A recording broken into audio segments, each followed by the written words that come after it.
بخش 4. جمشید پادشاه طلایی شاهنامه.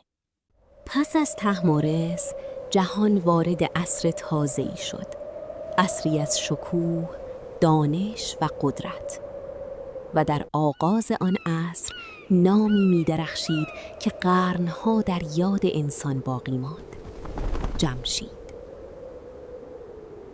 مردم او را شاهی برگزیده از سوی آسمان می دانستند. می گفتند فره ایزدی چون نوری آسمانی بر شانه های او نشسته است و هر جا قدم می گذارد تاریکی عقب می نشیند.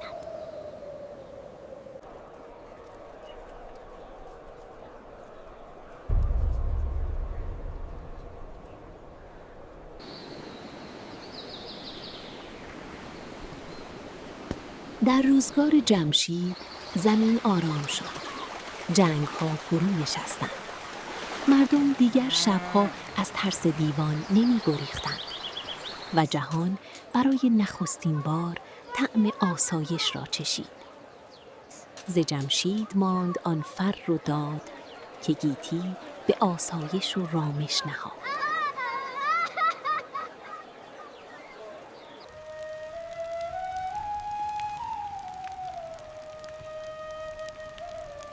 جمشید انسانها را گرد آورد و به هر گروه کاری آمد.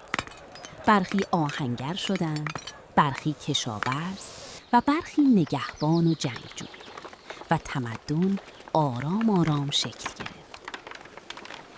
گروهی که کاتوزیان خوانیش، به رسم پرستندگان دانیش، صفی برکشیدند و بنشاندند، همین نام نیساریان خواندند.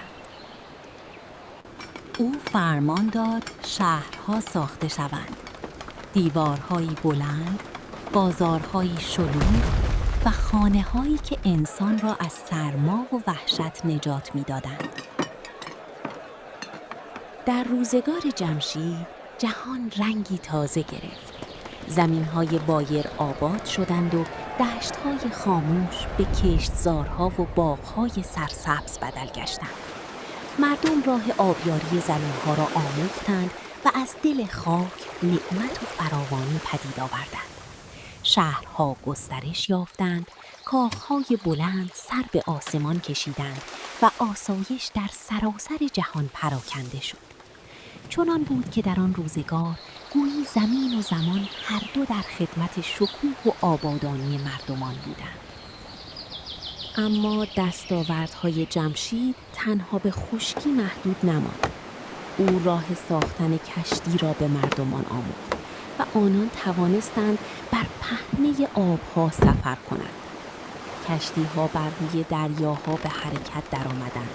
جهان دیگر به کوه‌ها و دشت‌های پیرامونشان ختم نمی‌شد.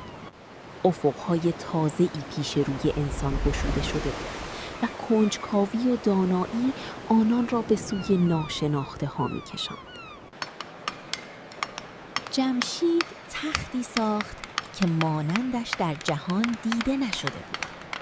تختی از طلا و سنگ‌های درخشان، چنان با شکوه که مردم باور داشتند خورشید بر آن فرود می آید. میگویند دیوان تخت زرین جمشید را بر دوش کشیدند و او را به آسمان بردند. مردم با شگفتی به ابرها نگریستند و شاه را در میان نور خورشید دیدند. گویی فرمان روایی زمینی به موجودی آسمانی بدل شده بود. آن روز مردم جهان جشن گرفتند. روز نوروز، جشنی که از دوران جمشید آغاز شد و تا امروز زنده مانده است.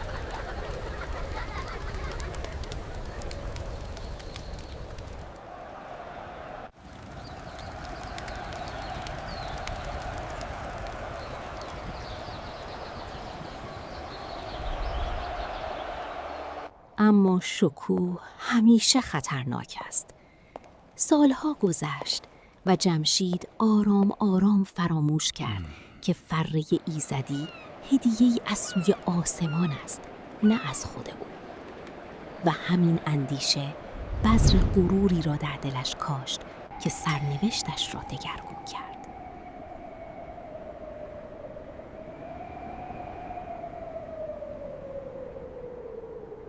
روزی جمشید گفت: این همه شکوه از من است. جهان بدون من چیزی جز تاریکی نیست. هر آنچه مردم دارند از دانش و آسایش گرفته تا آبادی این سرزمین به دست من پدید آمده است. و همان لحظه فره ایزدی از او دور شد.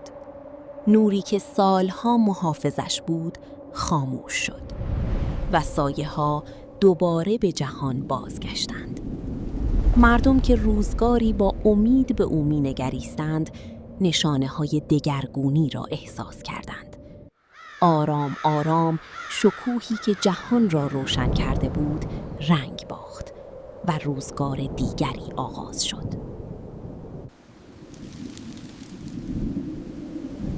با رفتن فره آرامش نیز از جهان رفت. زمین خشک شد، ترس بازگشت و مردم دیگر شاه خود را دوست نداشتند.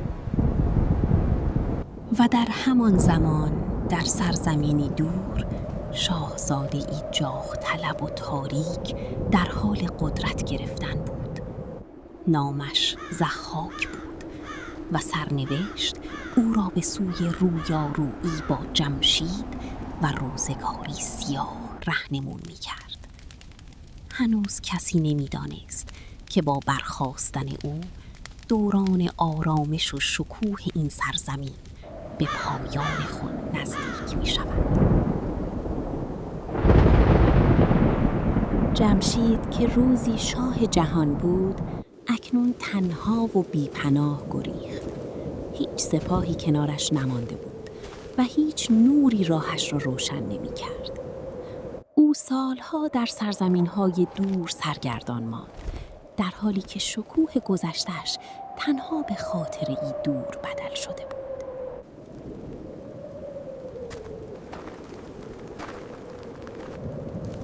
شاهی که جهان را آباد کرده بود، اکنون در میان ویرانه‌ها سرگردان بود. غرور چیزی را از او گرفته بود که هیچ شمشیری توان گرفتنش را نداشت.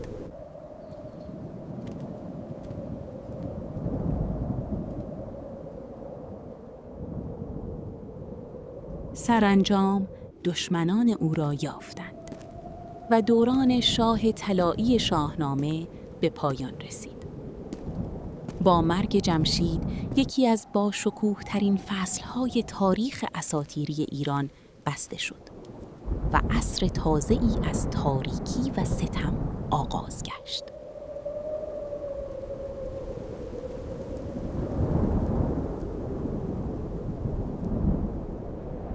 پس از عصر طلایی جمشید، جهان وارد دوران وحشت شد. دورانی که نامش با خون و مار و تاریکی گره خورده است. دورانی که در آن ستم بر تخت نشست و ترس مهمان هر خانه و هر دل شد. چو جمشید را بخت از او روی تافت، جهان سوی رنج و سوی تیرگی شتافت. قسمت بعد، ضحاک، پادشاه مارها.